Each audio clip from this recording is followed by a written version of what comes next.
Hello mga sisi! So, it's me again, July. So, nice ko po muli na i-share sa inyo itong makeup look na to. And kung bago lang po kayo sa aking YouTube channel, please don't forget to subscribe and click the notification bell para updated kayo sa mga susunod na videos. And don't forget also to like and comment down below kung meron kayong nice na share sa akin na ideas and or mga challenge na pwedeng gawin. So, i-comment nyo lang po. So, salamat guys and sabayan nyo po ako.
nation. We are one people. We are one continent. Oh no! Now we are one. Who got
Ayan guys, so I hope na nag-enjoy kayo sa video na to.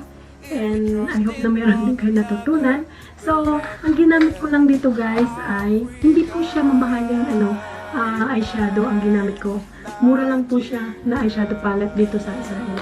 Natutulang. Ito lang po siya. Ito. So, ginamit ko lang to. Isa lang itong ginamit ko. And then, pinatungan ko lang po siya ng shimmery. Like this po. Pinatungan ko lang siya nito. Itong mga pink na rito. And, yun. Ito lang po siya. And, I hope na meron kayong natututunan sa akin.